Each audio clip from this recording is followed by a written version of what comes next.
休息一陣啦，翻嚟迎社潮流去奧運站睇細兩房嘅設計，點樣先增加到收納呢？翻嚟節目時間，單位細啦，要平衡空間感同收納量一啲都唔易㗎。唔夠350尺嘅兩房，點樣可以多啲收納呢？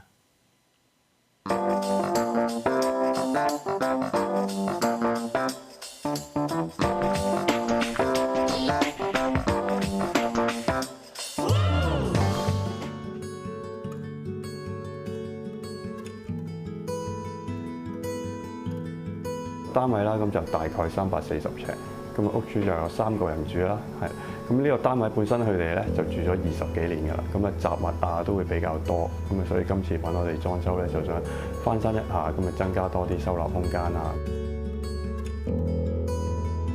咁屋主啦本身就中意一啲簡約啲嘅風格嘅，咁我哋咧就幫佢揀咗一啲黑白灰啲3日色做元素嘅，白色就會比較用得多啲嘅。咁因為單位始終個面積都唔會好大，咁我哋用白色啦，咁就可以增加翻個空間感啦，咁個壓迫感亦都會冇咁大嘅。都唔係揀咗一隻純白嘅白色嘅，咁佢有少少偏灰色嘅，咁佢可以同翻隻深木色做翻個呼應嘅。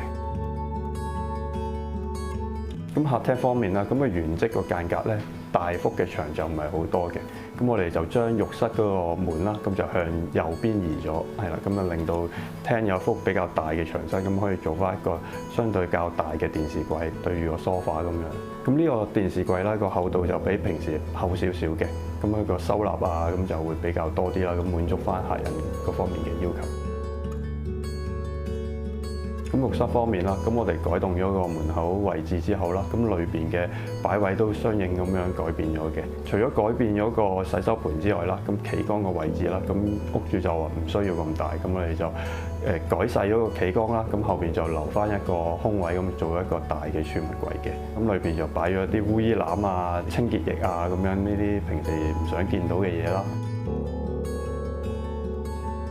咁浴室個企缸方面啦，咁改細咗之後啦，我哋就發覺用平時嘅掩門或者趟門做呢個企缸嘅門咧，裏邊都會比較細嘅。咁我哋就會用咗一隻新款啲嘅，咁半趟半掩嘅門，個空間就大翻啦，個入口位，咁出入都唔會好阻住啦。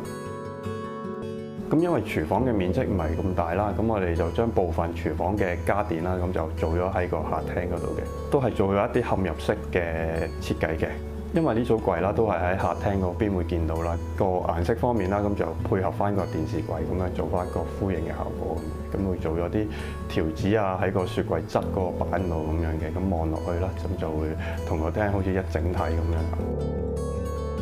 咁飯廳嗰度啦，因為擺咗張雙人嘅梳化啦，咁樣剩翻飯廳嘅面積就唔會好大。咁有啲人咧可能就會揀一啲伸縮啊或者摺疊式嘅餐台，咁但係屋主咧好多時都會喺屋企煮飯啊食飯咁樣嘅，咁啊所以都想要一張梗嘅餐台，咁我哋就設計咗一張有路軌嘅餐台，咁旁邊啦近大門嘅地方啦，咁我哋就做咗一個獅子櫃，平時就可以收埋張餐台啦。咁啊人多嘅時候啦，咁可以坐晒3邊咁樣啦。咁如果冇需要嘅時候，可能就拍埋一邊啊，咁坐2個人，咁啊剩翻多啲空間出嚟。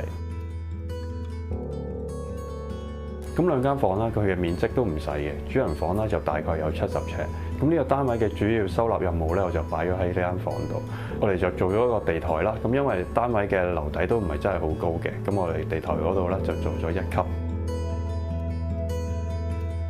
咁旁邊咧，我哋就做咗一個大衣櫃，因為都受到開積所限啦。衣櫃上邊就有一條橫梁啦，咁去到個房嘅角落位啦，就有條柱嘅。咁橫梁嗰度就唔係好影響個衣櫃嘅，但係條柱咧就會佔用咗好多衣櫃嘅空間嘅。咁喺設計方面啦，就做咗個斜面，咁做咗個過渡啦，避咗條柱之後啦，咁又唔會嘥咗好多空間。近門口嘅地方啦，做一個比較薄身啲嘅衣櫃嘅。入口嗰度咧又唔會好窄。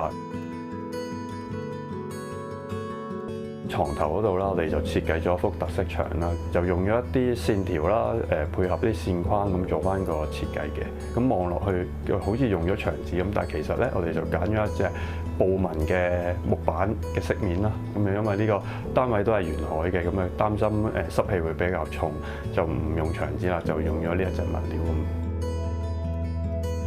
咁呢幅牆板啦，咁佢仲有另外一個功能嘅，後邊因為原本有一個冷氣嘅維修窗嘅，咁業主之前咧就普通用一幅掛畫去遮嘅，咁我哋就設計咗一個活動嘅生口板嘅，咁如果佢有需要維修嘅時候咧，就可以拆落嚟咁去維修冷氣啦。咁佢背脊就用咗一啲磁石嘅設計嘅，掛翻上去咁都絕對穩健嘅。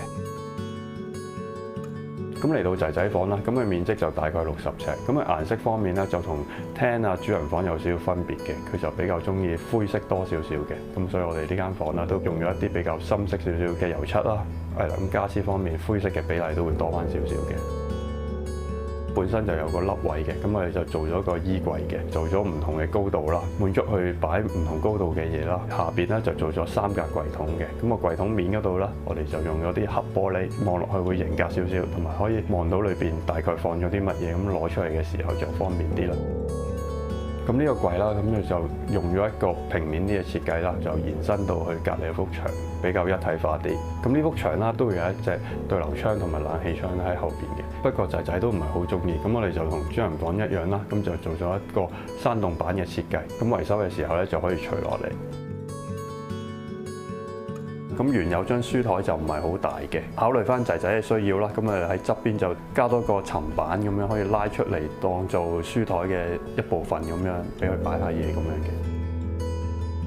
咁床尾位置啦，咁我哋就做咗一組飾櫃啦。咁因為隔離嘅衣櫃啦，同埋個生口板嗰個位置啦，線條都比較簡單啲嘅。咁我喺個吊櫃同埋床尾之間嗰個留空嗰個位啦，咁我哋就做咗一啲條子同埋弧線嘅設計嘅，咁望落去會比較豐富啲嘅。